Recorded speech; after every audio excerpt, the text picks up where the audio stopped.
અને કાર્યક્રમમાં માનનીય સાંસદ સભ્યશ્રી શોભનાબેનજી, જિલ્લા પંચાયતના પ્રમુખશ્રી અને કલેક્ટર સાહેબશ્રી અને વાસ્મોના જે પણ અધિકારીઓ છે અને અલગ અલગ ગ્રામ પંચાયતમાંથી આવેલા સરપંચશ્રીઓ અને જે પાણી સમિતિની મહિલાઓ છે.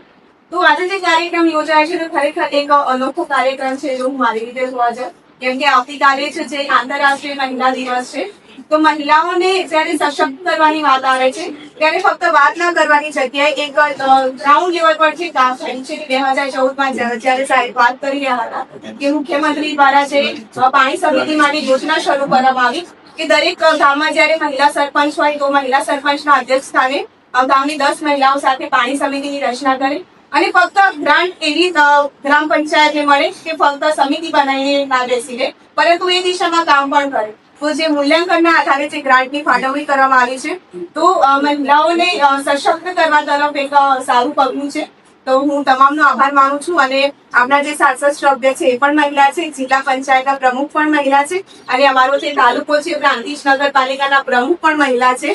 તો જ્યારે તમામ મહિલાઓ, કેમ કે દેશની 50% વસ્તી મહિલાઓ છે, જ્યારે દેશના વિકાસની વાત કરીએ છીએ તો 50% વસ્તીને સાઈડમાં મૂકીને આપણે દેશને આગળ નહીં લઈ જઈ શકીએ.